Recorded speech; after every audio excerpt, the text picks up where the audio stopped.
오늘 여러분들과 함께 요한계시록 19장 말씀인데요. 우리 한번 제목을 다 같이 한번 읽어볼까요? 시작. 이기는 자로 살라. 오늘 여러분과 함께 이기는 자로 살라라는 제목으로요. 오늘 12월 30일 2018년도 마지막 주일 예배 말씀을 함께 증거하도록 하겠습니다.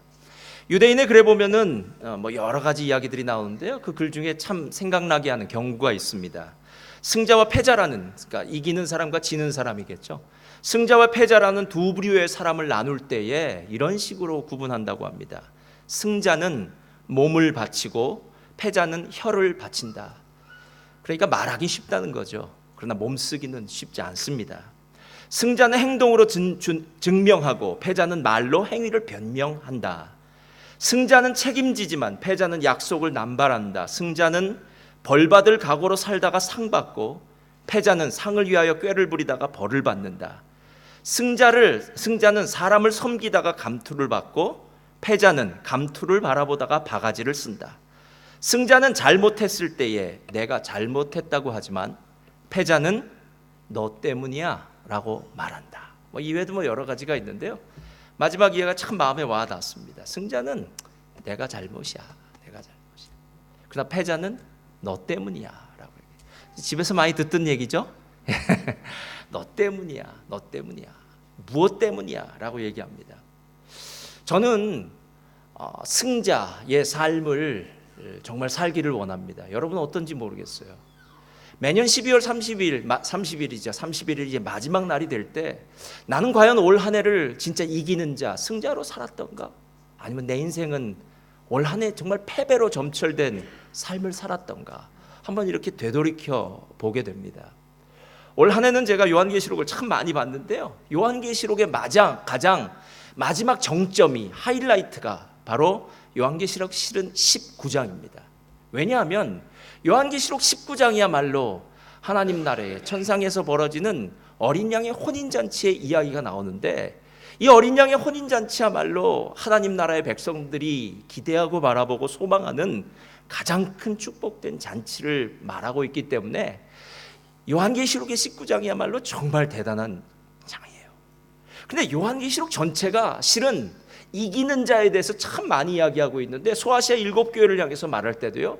이기는 그에게는 내가 생명나무 과실을 주겠다. 이기는 그에게는 어떤 것을 주겠다라는 이 약속도 하지만 실제로 계시록 21장 7절을 보면 이렇게 이야기합니다. 우리 한번 다 같이 읽을까요? 시작. 이기는 자는 이것들을 상속으로 받으리라. 나는 그의 하나님이 되고 그는 여러분 나는 그들의 하나님이 되고 그들은 나의 아들이 되리라. 하나님의 자녀가 되는 권세.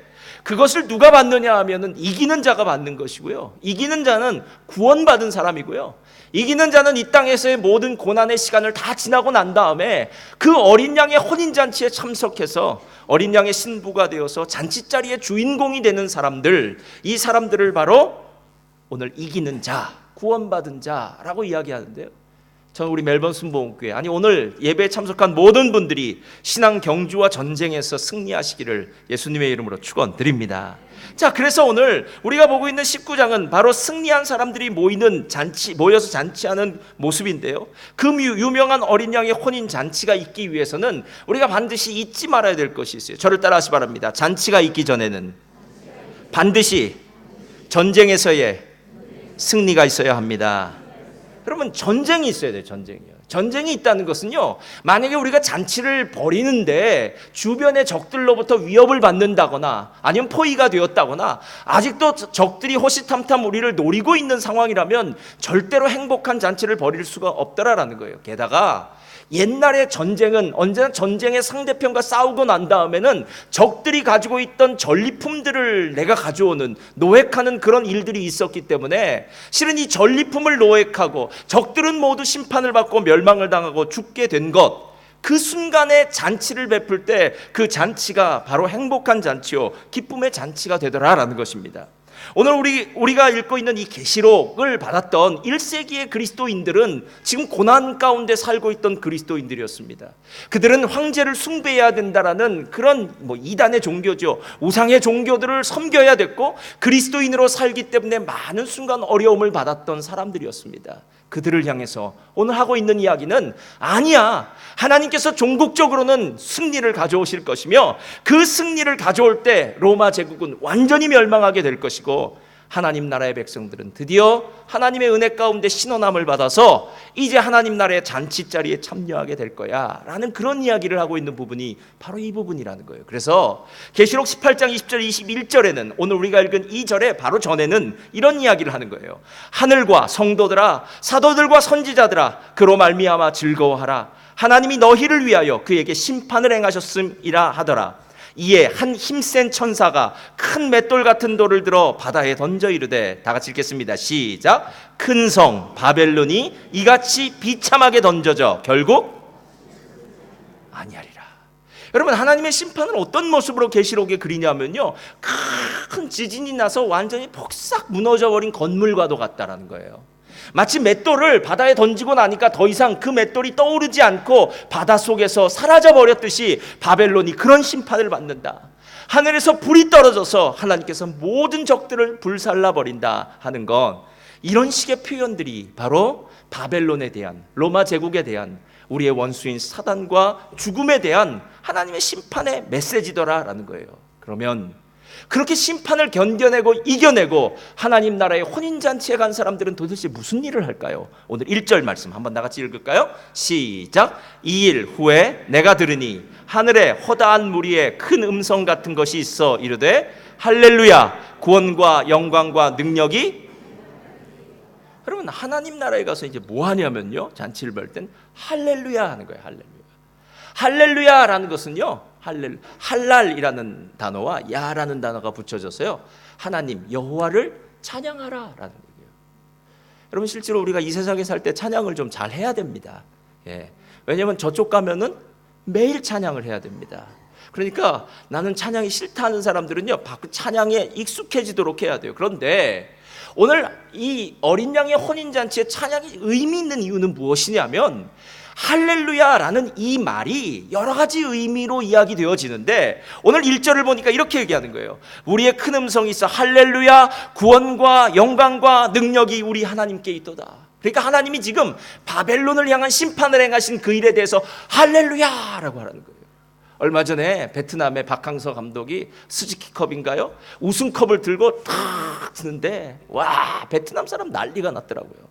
누가 저한테 그러더라고요. 목사님 그거 아시냐고. 그래서 잘 모른다고 했더니, 어차피 모르는 얘기를 하실 테니까, 그래서 알고 봤더니 이렇게 얘기하더라고요. 목사님, 베트남 그날 그날 우승컵을 들어서 난리가 난 날 사람이 몇 명이나 죽었는 줄 아십니까? 그러더라고요.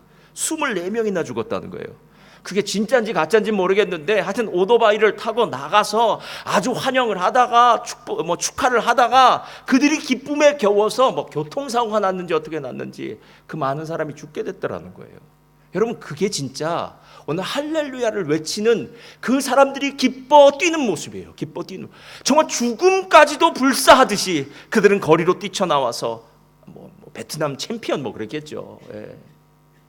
그 놀라운 일이 할렐루야인데, 거기서 끝나지 않고요, 할렐루야가 2번이 더 나와요. 오늘 3절을 보면은 이렇게 이야기합니다. 할렐루야가 뭐라고 나오냐면요, 2번째로 할렐루야 하니 그 연기가 세세토록 올라가더라.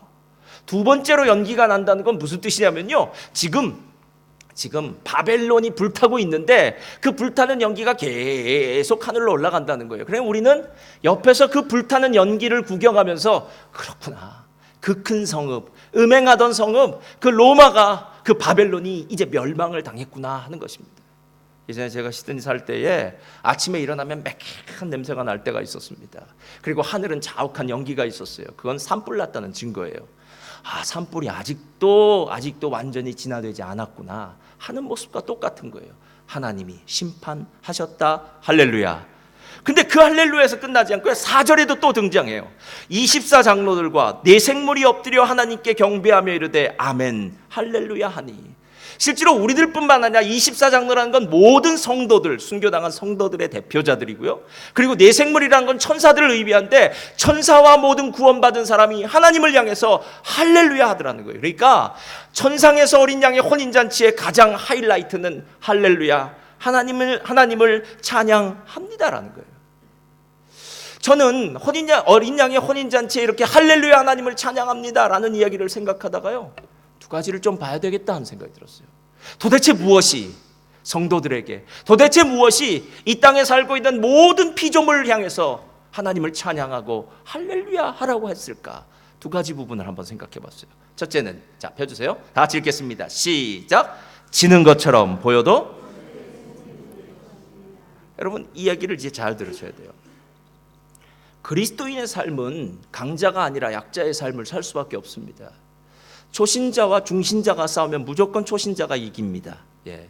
평신도와 목회자가 싸워도 무조건, 그땐 힘센 사람이 이기나요? 무조건 신앙이 높은 사람이 질 수밖에 없어요. 왜냐하면 신앙이 옅은 사람이 이렇게만 얘기하면 돼요. 당신 정말 예수 믿는 사람이 사랑이 없어 라고 얘기하면요, 아니, 오래 신앙생활을 했던 사람은 그 사랑이 없다는 말 한마디 그냥 다 이렇게 무릎을 꿇을 수밖에 없어요. 실은 신앙생활을 하면서 세상 사람들과 신앙인이 함께 어떤 싸움을 한다면, 예수 믿는 사람은 절대로 세상 사람들과 함께 끝까지 가면서 악다구리를 하면서 싸울 수가 없어요. 왜냐하면 예수 그리스도의 사랑이 있기 때문 아닙니까? 이 세상의 것이 전부가 아닌 걸 알고 있기 때문 아닙니까? 그래서 실은 우리가 이 세상에서는 약한 자, 지는 자, 어리석은 자처럼 세상 사람들에게 비출 수도 있고 또 그런 모습도 있을 수 있다는 거예요. 그러나 약한 자처럼 보인다고 진짜 약한 자가 아니더라라는 거예요. 뭐 드라마나 뭐 영화나 이런 거 보면은 신데렐라 스토리 얼마나 많이 나옵니까? 매일 드라마는요, 결국 똑같은 얘기하는 겁니다. 가난한 여자 주인공, 아니면 가난하고 힘이 없고 빽이 없는 주인공이 나타나는데 꼭 예뻐요. 예. 왜 그런지 모르겠어요. 그래서 이게 나타나요. 예. 그러면 또 누가 나타나면 그 가난한 여자 주인공을 꼭 괴롭히는, 옛날 캔디에 보면 이라이자 같은 여자가 꼭 나타나요. 와, 이 악한 캐릭터가 얼마나 그 주인공을 못 살게 하는지 매일 드라마 보면서 욕하는 게 전부예요. 그래서 아유, 저거 그냥 꼭 쥐어받고 싶어. 그렇게 거의 드라마 80%에서 90% 보다가, 욕하면 보다가 마지막 10%에 가면은 이제 주인공이 회복되어지고 악한 자는 멸망당하더라. 여러분, 이게 별로 드라마 아닙니까? 왜 우리가 그런 이야기들을 좋아합니까? 결국은 주인공이 이길 것 같다는 거예요. 주인공이 저렇게 구박만 받다가 악한 캐릭터에게 어려움만 당하다가 결국 죽는 것이 아니라 마지막이 되면 반전이 있고 마지막이 되면 악한 것을 이기는 선한 것이 있다는 것. 그래서 힘들고 어려워도 외로워도 슬퍼도 나는 안 울어. 참고 또 참지. 이게 되는 거예요, 여러분. 예? 그러니까 이런 스토리가 좋을 수밖에 없는 이유는요, 우리 안에, 그렇지, 그리스도를 믿는 우리의 삶이 이 땅에서는 힘들고 어려울 수 있지만, 하나님 앞에서 신앙생활하는 것이 결코 쉽지 않을 수 있지만, 마지막에는 우리에게 하나님의 혼인잔치 같은 그런 놀라운 축복이 있지 않겠느냐라는 거예요. 제가 예전에도 얘기했던 것 같네요. 사역을 하다 보면은요, 힘들고 어려운 날이 왜 없겠습니까? 힘들고 어려운 일이 있습니다. 그리고 신앙생활을 더 인볼브가 되어서 많은 일을 하다 보면 어려운 일이 있을 수밖에 없습니다. 그런데 이상하죠? 어렵다고 해서 그 길에서 한 발자국 두 발자국 더 멀리 나가다 보면요, 나중에는 어려운 일은 없는지 몰라도 기쁨도 없어지더라고요. 신기한 것은 어렵지만 기쁨이 있어요. 어렵지만 뿌듯한 마음이 있어요. 어렵지만 그 모든 일들을 잘 넘겨주신 하나님의 은혜가 있더라는 거예요. 신앙인의 삶 가운데요, 지는 것처럼 보여도, 약해서 넘어진 것처럼 보여도 다시 일어나서 최후의 승리를 맞이할 수 있는 것, 이것이 바로 우리들의 삶이 아니겠느냐라는 거예요. 제가 보니까 요즘은 그런 성경의 인물의 이름을 자녀들에게 짓는 분들 저희 교회는 많지는 않더라고요. 요즘 뭐 하도 이쁘게 이름 짓는 사람들이 많으니까요. 예전 교회를 심호할 때 다니엘이라는 이름을 가진 친구들이 여럿 있었습니다. 김다니엘, 소다니엘, 이다니엘. 그래서 이 성으로 다니엘을 구분하는 거예요. 그러다가 성으로도 안 구분되는 경우가 있습니다. 왜냐하면 이다니엘은 두 명이 있을 수 있고 막 이러니까요. 그때는 큰 다니엘, 작은 다니엘, 옷가게 하는 다니엘, 식당하는 다니엘 뭐 이런 식으로 다니요. 예. 근데 부모님들이 그렇게 성경의 인물들을 다 할 때는 아마 마음 가운데 우리 아들이, 우리 딸이 에스더처럼 왕비가 됐으면 좋겠고, 뭐 다니엘처럼 총리가 되었으면 좋겠고, 또 요셉도 총리니까 총리가 되었으면 좋겠고, 뭐 솔로몬처럼 뭐 왕이 됐으면 좋겠고, 뭐 이런 기대를 갖고 하는데요. 여러분, 실제로 그런 기대를 갖고 이름을 짓는 분들은 좀 조심했어야 됩니다. 왜냐하면 성경에 나와 있는 그분들의 공통점 무엇이냐면 고생에 일가견이 있는 분들이라는 거예요. 그러니까 고생 없이 그렇게 된 사람은 없더라는 거예요. 만약에 다니엘이라는 이름을 우리 아들에게 붙였다면 총리가 되는 다니엘이긴 하지만 그는 바벨론에 어렸을 때 포로로 잡혀갔다는 것도 아셔야 되고요. 다니엘은 평생 적들에 의해서요 얼마나 고통을 당했는지 모릅니다. 그래서 다니엘은 한순간도 편안할 수가 없었어요. 아주 원수들이 끊임없이 참소하고 비난하고 참소하고 비난하고, 그러다가 또 나락으로 떨어졌다가 다시 회복되어지고. 여러분, 진짜 힘들고 어려운 사람들이 신앙인의 삶이라는 거 아십니까? 그럼에도 불구하고 내가 괜히 그 이름 붙였어 라고 생각하지 마시기 바랍니다. 결국엔 그 모든 고생과 그 모든 어려움과 그 모든 훈련의 시간이 다 끝나고 나면 하나님께서 그를 높이셔서 그를 하나님의 위대한 사람으로 만드시는 건 아니겠냐는 거예요.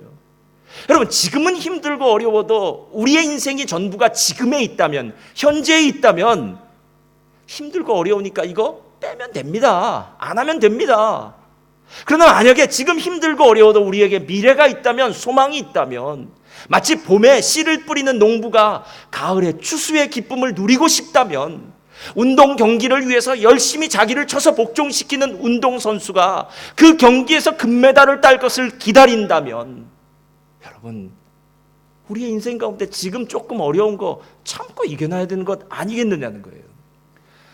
구약의 주석을 거의 완간하신 분인데요, 송비현 교수님 계세요. 이분이 정말 구약 주석 잘 쓰셨어요. 제가 직접 만나 뵙고 찾아가 보기도 하고 했었는데 정말 잘 쓰셨어요.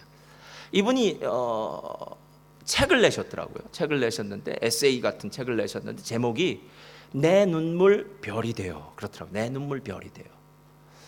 우리 도서관에 있을까요? 없을까요? 있죠. 있으니까 제가 얘기했죠. 내 눈물 별이 되어. 근데 눈물 하면 뭐가 생각나십니까? 고난을 생각하죠. 근데 이 내 눈물 별이 되어가 성경에 어떤 장을 가지고 썼는지를 알면 이제 이해가 가요. 히브리서 11장. 우리가 생각하기에는 위인들, 성경의 위인들의 장이라고 얘기하는 히브리서 11장의 제목을 내 눈물 별이 되어라고 쓴 거예요. 그리고 보니까 히브리서 11장에 나오는 모든 위인들은 다 힘들게 살았더라고요. 다 힘들게 살았더라고요. 자기를 위해서 힘들게 산 것이 아니라 하나님 나라를 위해서 힘들게 살았고, 정직하고 공의롭게 살다가 어려움을 당하고 왕따를 당하고요. 여러분, 결국 그것이 그리스도인의 삶입니다. 여러분, 오늘 우리가 다시 한번 지는 것처럼 보여도 우린 지지 않아. 지는 것처럼, 지금은 약해서 얻어만든 것 같고 힘들어서 이 자리에 넘어진 것처럼 보여도 우리의 마지막에는 소망이 있어. 우린 반드시 승리할 거야. 최후의 승리는 우리 것이야. 할렐루야. 어린 양의 혼인잔치가 그 얘기하는 거 아닙니까? 이 성도들이, 24장로들이 그 어렵고 힘든 로마의 박해를 다 견뎌내고, 어떤 이는 순교를 당하고, 어떤 이는 도망을 다니면서 살기도 하고, 어떤 이는 자기의 재산을 빼앗기기도 하는 그 모든 고통과 시련 가운데서도 끝까지 견디고 살아남았더니 마지막에 그들이 있는 자리가, 서 있는 자리가 어린 양의 혼인잔치의 자리요. 할렐루야, 할렐루야, 할렐루야. 하나님을 찬양하는 자리가 되더라는 것입니다. 저는 우리 멜번 순복음교회 성도님들이 진짜 할렐루야 찬양을 하는 어린 양의 혼인잔치 자리에 가시기를 예수님의 이름으로 축원드립니다. 이게 첫 번째예요. 두 번째 펴주세요. 다 같이 읽겠습니다. 시작. 승리한 성도의 의무는 찬양입니다. 잘 들으세요.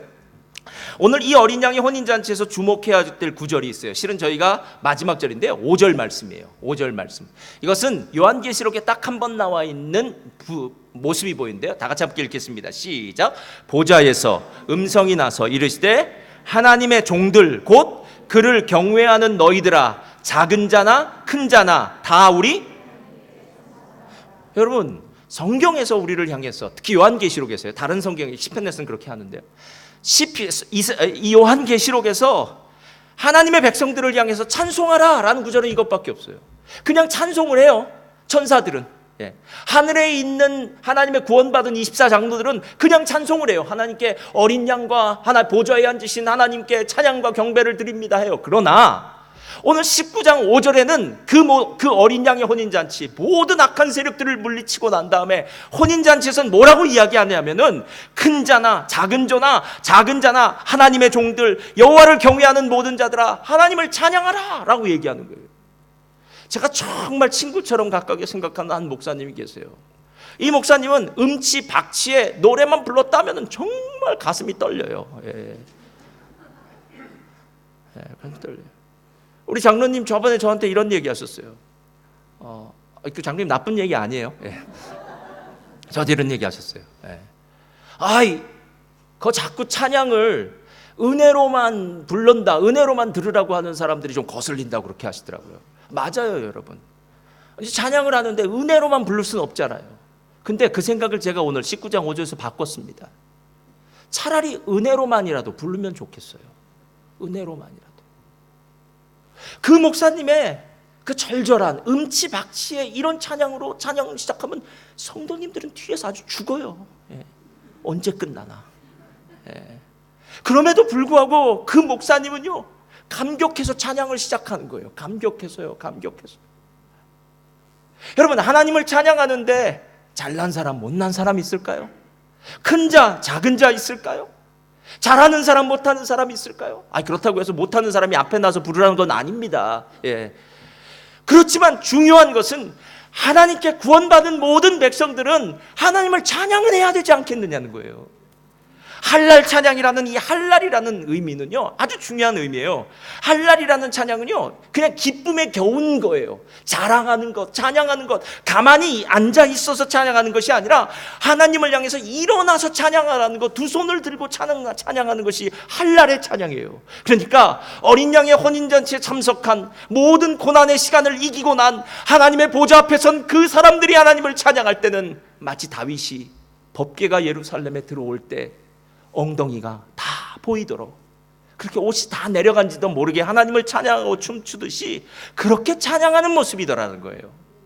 여러분, 실제로 오늘 하나님이 찬양하라 라는 이 얘기를 5절에 했을 때 6절에 뭐라고 화답하는 줄 아십니까? 6절 말씀 펴주세요. 다 같이 읽겠습니다. 시작. 또 내가 들으니 허다한 무리의 음성과도 같고 많은 물소리와도 같고 큰 우레소리와도 같은 소리로 이르되 할렐루야, 주 우리 하나님 곧 전능하시니가 통치하시도다.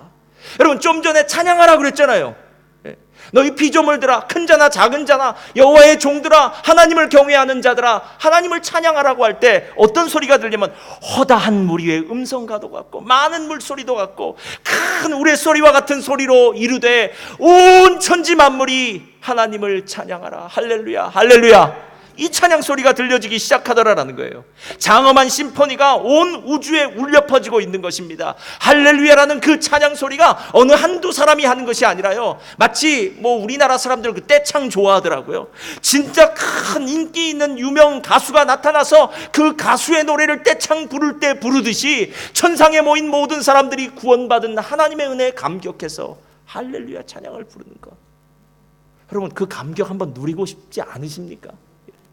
그 감격 누리고 싶지 않으십니까? 그 할렐루야 찬양을 할 때 우리 눈에서 감격의 눈물이 흘러나오고 웬 은혜인지, 웬 감사가 나오고, 웬 은혜인지 내 입에서는 감사가 터져 나오고 하나님을 향한 그 찬양을 들을 때 아마 저는 혼자서 이렇게 부르지 않을 것 같아요. 옆에 사람 손을 잡고 부를 수도 있고요, 막 껴안고 부를 수도 있고요. 하나님을 찬양하는데 그 감사와 감격이 지나쳐서요, 아마 세상 사람들이 그 모습 봤다면 미쳤다고 얘기할지도 모를 정도로 감격하는 찬양이 그 안에 있을 거라는 거예요. 시편은 본래 150편으로 되어 있습니다. 아시나요? 아시죠? 시편 150편은 5권의 책으로 되어 있어요. 그 이유는 5권의 시편의 책이 모세오경, 창세기, 출애굽기, 레위기, 민수기, 신명기, 이걸 대변하기 위해서요. 시편의 시작은 이렇게 시작합니다. 복 있는 사람은, 시작하죠.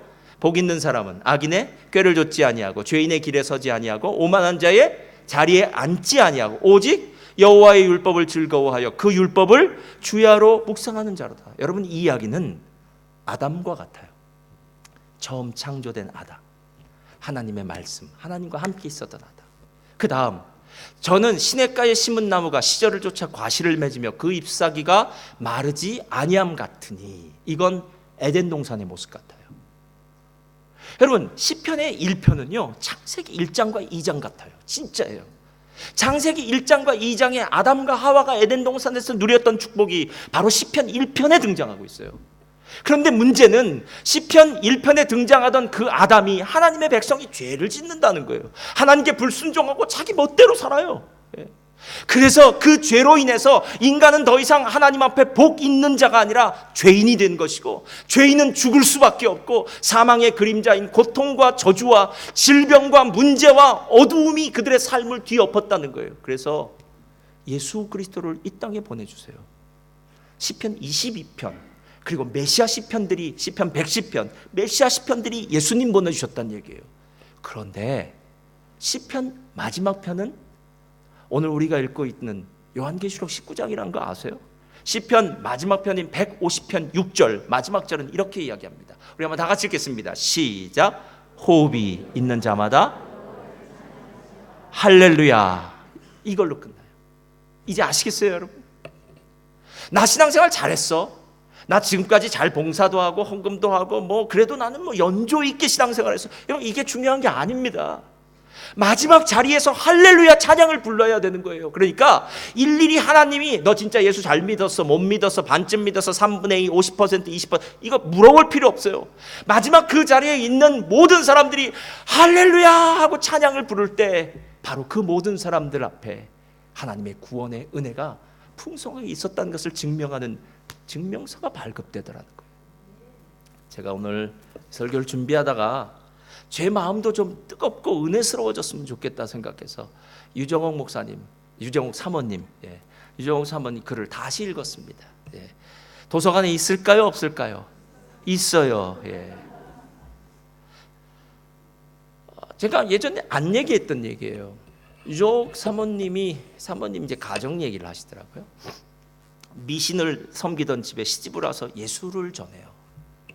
그랬더니 남편이 잘 나가던 사업이 꼭 예수 믿는 며느리 들어오면 망해요. 그게 1번인가 봐요. 그래서 망해요. 근데 망한 것에서 그치지 않고 이 남편이 신학교를 가서 주의 길을 가겠다고 결심을 해요. 시어머니는 미치고 환장할 노릇이죠. 이게 예수 믿는 며느리 우리 집에 잘못 들어와가지고 아주 이럴 때 3대가 망한다고 얘기하나요? 이건 제가 하는 얘기 아닙니다. 그 책에 쓰여 있는 얘기니까 오해하지 마시기 바랍니다. 어느 날 남편이 40일 금식을 하기 위해서 철원에 있는 기도원에 갔어요. 그래서 이제 한 번씩 주일날 방문을 하고 한 38일쯤 됐는데 25kg가 빠졌다 하는 이렇게 소리를 들은 거예요. 그런데 바로 그날 같은 집에 살고 있던 시부모님이 이 유정옥 사모님이 있는 방 안에 들어온 거예요. 들어와서 뭐라고 하냐면 너 하나 우리 집안에 잘못 들어와서 우리 집안이 이렇게 풍비박산됐다는 거예요. 내 아들 잘 나가던 사업 잘하던 내 아들이 지금 사업이 완전히 쫄딱 망한 것도 내가 화가 나 죽겠는데 지금 어디 가서 죽었는지 살았는지도 모르고 너는 밥 잘 처먹고 있는데 도대체 내 아들은 지금 밥도 못 먹고 있는 것 같고 이 말이 안 된다는 거예요. 게다가 그렇게 말하는 이유가 있었어요. 시누이가 한 명 있었는데 유정옥 사모님이 시누이에게 복음을 전했을까요? 안 전했을까요? 전했지요. 시누이에게 복음을 전했더니 복음을 받아들인 거예요. 그래서 시누이가 예수를 믿고 어떻게 했냐면 교사가 되기 위해서 교원 임용 시험을 봐야 되는데 교원 임용 시험이 주일날이니까 믿음이 좋았나 봐요. 나는 주일날 시험 안 보러 가겠다 해서 주일날 교원 임용 시험을 안 보고 주일날 교회를 가버린 거예요. 이 말은 실업자가 되었다는 얘기입니다. 그러니까 이 시어머님의 생각 속에서는 이 며느리 하나 잘못 들어와서 우리 아들 박살나고 우리 딸 실업자 만들고 그래서 이렇게 얘기했어요. 네가 사람 혼 빼놓는 년이다. 이렇게 욕을 하면서 얘기해요. 너 하나 잘못 들어와서 아주 사람 혼을 빼먹는 년이다. 제가 한 말 아닙니다. 그날 더 이상 집에 있다가 큰일 날 것 같아요. 40일 금식을 하고 온 남편이 그 집에 들어왔다가 무슨 일이 있을 것 같아서 시누이와 함께 짐을 싸고 집을 나갑니다. 그래서 어머니 집으로 가는 거예요. 자기 어머니. 자기는 홀 어머니가 있었는데 홀 어머니는 그 집에는 이제 아들이 없었으니까 이제 그 큰 언니 집에서 얹혀 살아요. 근데 여러분 그렇잖아요. 큰 언니 집에는 큰 형부도 있잖아요. 그러니까 그 집에 가 보니까 나 혼자만 와서 며칠 있는 것도 눈치가 보이는데 게다가 혹을 달고 왔잖아요. 시누이. 시누이까지 데리고 와서 그 집에 가니까 이거 도저히 아니더라는 거예요. 그날 밤에 하나님께 기도를 합니다. 하나님, 우리에게 살 방을 주십시오. 돈은 한 푼도 없지만 살 방을 주십시오. 그런데 그날 저녁에 기도를 했더니 마음에 평안이 생기며 이런 음성이 들려지더라는 거예요. 내가 좋은 곳을 예비했으니 오늘은 믿고 푹 자거라. 할렐루야. 예, 여러분 이 얘기가 들려져야 돼요. 이거 진짜. 근데 신기하게도 그 말이 딱 들려지는 순간 마음이 평안해지더라는 거예요. 오늘 푹 자거라. 그 다음날 아침에 일어나서 시누이 데리고 택시를 하나 잡아 타고 어디론가 가는 거예요. 가보자. 하나님이 푹 자라고 했으니까, 그리고 예비해 놨다고 했으니까 가다가 어디서 탁 내렸어요. 둘이 내렸는데 저 앞에 복덕방이 있더라는 거예요. 그 사무실에서 한 아저씨가 나오는 거예요. 우리 식으로 하면 정호 집사님이 나왔겠죠. 이렇게 다 나오는 거예요. 그래서 그 아저씨한테 이렇게 물어봤어요. 아저씨, 방 좀 얻으려고 하는데 한 2개짜리 얻으려고 합니다. 그랬더니 그 복덕방 아저씨가 하는 말이 2개라면 전세는 한 1,000만 원 정도면 살만한 집 얻을 수 있습니다. 이렇게 얘기하는 거예요. 근데 유정욱 사모님한테는 돈이 한 푼도 없었어요. 그런데 저희는 돈이 없습니다. 10만 원밖에. 그랬더니 그 아저씨가 이 젊은 여자가 돌았나? 10만 원으로 어떻게 방을 얻어요? 내 참 이상한 여자 다 봤네 하면서 신발을 툭툭 털더니 그냥 가버리더라는 거예요. 근데 여러분, 예수 믿는 사람의 내공은요, 이럴 때 나타나요. 이럴 때 낙심하고 절망하면 그 사람 예수 믿는 사람 아닙니다. 이때 하나님이 주신다 그랬잖아요. 그러니까 이 사모님이 옆에 있는 시누이와 얼굴을 탁 마주치고 한번 웃음을 탁 짓습니다. 그 이유는 하나님이 해주실 거야, 여긴 아닌가 보다 생각하고 가려고 하는데 저 멀리 가던 그 아저씨가 다시 소리를 지르면서 부르는 거예요. 저기 젊은 여자들 뭐겠죠. 10만 원 가지고 갈 수 있는 집이 하나 있는데 있기는 하다는 거예요. 귀신 나오는 집. 근데 귀신 나오는 집인데 10만 원에 갈 수 있는데 생각을 했겠죠. 근데 아예 안 되겠어. 그 집은 한 번 들어가면 다 죽어 나오는 집이라 당신 같은 젊은 여자들이 들어가서 죽기에 너무 아깝다는 거예요. 그래서 아예 안 되겠다고 갈라 그러는데 이 두 분은 아니죠. 10만 원 갖고 갈 수 있는 집이라면 가야지 어떡하겠어요. 그래서 아닙니다. 저희는 죽어도 좋으니까, 그래서 각서 쓰고 죽어도 좋으니까 그 집에 가겠습니다. 그래서 동암역 북부 광장에 있는 넓은 단층집 앞으로 갔는데 쓰레기가 쌓여 있고 집은 폐가가 다 되어버렸다. 진짜 귀신 나올 집 같은 집. 그래서 10만 원을 주고 방 3개가 된 넓은 집인데 어머니를 모시고 시누이 불러서, 어머니는 친정어머니 얘기하는 겁니다. 같이 집안 청소를 열심히 다 하고 이제 어느 정도 숙식할 수 있는 자리를 만들어 놓고요. 40일 금식이 끝난 남편을 데리고 옵니다. 여러분, 40일 금식이 끝나서 오는 남편에게 이 집이 귀신 나오는 집이라고 얘기했을까요? 안 했을까요? 안 하죠. 그 얘기하면 40일 금식한 사람이 더 힘 빠질 수 있으니까 왔어요. 그래서 남편은 먼저 피곤하니까 자고, 이 유정옥 사모님과 시누이는 귀신 나온다 그랬으니까 이제 예배를 시작한 거예요. 밤 9시부터 찬송을 부르기 시작하고 기도를 하기 시작하고 밤새 한 새벽 4시쯤까지 기도를 하다가 잠깐 졸았어요. 그래서 웅성웅성하는 소리가 들리더랍니다. 귀신 나타났나 보다 생각했더니 귀신이 아니라 복덕방 아저씨하고 동네 사람들이 새벽같이 찾아온 거예요. 죽었는지 살았는지 보려고. 그래서 살았다는 걸 살아있네, 다행이네. 그러나 어떻게 하루 갖고 알 수 있겠냐, 이게 며칠 더 봐야 된다는 거예요. 죽을지 모르니까. 그래서 그 다음날도 계속 왔다는 거예요. 유정옥 사모님이 그 집에서 1년을 편안하게 살았답니다. 10만 원 주고. 10만 원 주고. 근데 더 놀라운 사실은 그 다음에 일어나요. 1년이 지나고 난 다음에 복덕방 아저씨가 찾아왔대요. 이 집 이제 잘 살았으니까 내가 방 2개 딸린 연립주택 1,000만 원짜리 보증금 안 받고 전세금 안 받고 그냥 10만 원 그걸로 가라고. 그냥 1,000만 원 번 거나 다름없죠. 그래서 새 집에 갔다는 거예요. 그래서 새 집에 가서 누구를 모셔야 되나, 이제 시부모님을 모신 거예요. 새 집에 시부모님을 모시니까 시부모님이 밥을 먹으면서 하는 말 잘 들으세요. 너는 혼 빼는 재주는 여전하구나. 지난번엔 우리 아들 딸 혼 빼놓더니 이번엔 귀신 혼을 뺐구나. 그러니까 귀신 혼 빼놨다는 얘기죠. 귀신 혼. 그래서 그 집은 폐가는 갈비집이 되어서 지금 잘 유지되어지고 있고요. 그분은 이 집을 얻었다는 거예요. 그런데 여러분, 그 그렇게 예수 믿는 며느리 탓으로 모든 거 다 돌리고 시시때때로 아들에게 예수 믿는 며느리랑 이혼하라고 얘기하던 그 어머니 아버지 어떻게 된 줄 아십니까? 예수라는 이름만 대면은 치를 떨고 종갓집이기 때문에 1년에 몇 번씩 제사를 드리던 그 집안에 40명이 모두 예수를 믿게 되었어요.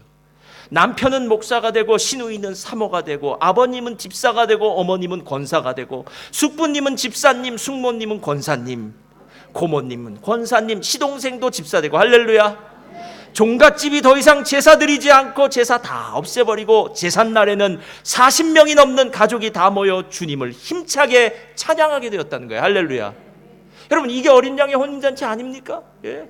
세상적인 눈으로 볼 때에는 뭐가 대단해, 돈을 벌고 크게 잘 돼야 대단한 것 아니야 라고 이야기할지 모르지만, 이 세상의 권세를 잡고 있는 공중권세 잡은 사단의 입장으로 본다면 자기가 꽉 붙들고 지금까지 사망과 저주와 심판 가운데, 죽음 가운데 꽉 붙들고 노예 생활을 시키던 그 사람들, 완전 노예에서 자유함받고 해방되어져서 하나님의 자녀가 되는 놀라운 축복을 받고 그들이 함께 모여서 귀신에게 절하는 것이 아니라 하나님을 찬양하게 된 이 놀라운 사실, 여러분, 이게 지금 어린 양의 혼인잔치가 아니겠냐는 거예요.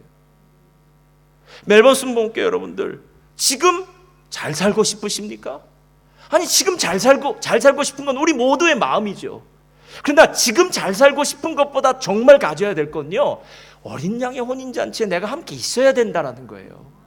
지금은 예수 믿는 것 때문에 좀 힘들 수가 있어요. 지금은 예수님 때문에 더 섬겨야 될 수도 있어요. 지금은 예수님 때문에 오해를 받을 수도 있어요. 예수 믿기 때문에 내 삶에 걸리적거리는 게 많을 수도 있어요. 예수 믿기 때문에 거짓말도 못할 수 있어요. 예수 믿는 것 때문에 세상 사람들 가는 길로 안 갈 수도 있어요. 그러나 여러분, 그거 다 어려움을 당하고 힘듦을 당하더라도 우리 안에 있는 한 가지는 있지 않습니까? 바로 천국에 간다. 어린 양의 혼인잔치에 가서 그 기쁨의 자리에 참여한다는 것. 예전에 나가수라는 걸 보니까, 나가수 나온 가수들이 노래를 부르기 시작하면은 방청객들이 눈물을 흘리더라고요. 야, 노래가 참 대단하구나. 세상 유행가를 들으면서도 이 감정이 컨트롤이 안 돼서 눈물이 막 나오는구나 라는 생각이 들었어요. 여러분, 찬양을 할 때는 어떤 역사가 시작될까요? 찬양이 시작되면 우리의 영혼이 맑아집니다. 우리의 영혼이 배부름을 얻습니다. 우리의 영혼의 상처가 치유됩니다. 우리의 영혼의 두려움과 염려가 사라지고 기쁨과 평강이 시작됩니다. 할렐루야. 여러분, 진짜 찬양이 시작될 때 우리를 감싸고 있던 모든 어둠의 세력들이 물러가고요, 내 삶 가운데 있던 지금 열등감, 세상을 향한 의심, 불만, 짜증, 모든 분노, 이 모든 것들은 다 사라지고 천국의 기쁨이 시작되는 것 아니겠느냐라는 거예요. 2018년 12월 30일 오늘 마지막 날입니다. 여러분, 2018년을 어떻게 사셨습니까? 제가 보기엔 잘 산 분도 있고 못 산 분도 있을 수 있어요. 그러나 여러분, 진짜 중요한 것은 2018년이 아니에요. 저와 여러분이 하나님의 그 보좌 앞에 설 때, 심판대에 설 때예요. 어린 양의 혼인잔치가 벌어지는 그 순간이에요. 그때 우리가 함께 참여하면, 할렐루야, 그게 진짜 복이에요. 그래서 우리 조금만 힘들어도 이겨냅시다. 그리고 힘든 게 어쩌면 당연한 일 아닐까요? 고시 공부하던 친구들도 그렇게 힘들고 어렵게 공부해서 결국 자기가 원하는 목적을 성취하는데, 장사하는 분들도 보면은요, 열심히 힘들고 수고하며 노력하더라고요. 우리 학생들 공부하는 친구도 공부 열심히 해서 나중에 원하는 대학에 들어가는 것 아닙니까? 청년들, 저를 잘 보세요. 여러분, 앞으로 어려운 일 많을 겁니다. 할렐루야. 그러나 그 모든 어려운 일들을 지나고 나면 여러분의 삶 가운데 놀라운 하나님의 은혜와 축복이 있을 줄 믿습니다. 지금이 아니라 미래에 대한 소망을 가지고 오늘도 믿음으로 살아가시기를 예수님의 이름으로 축원드립니다.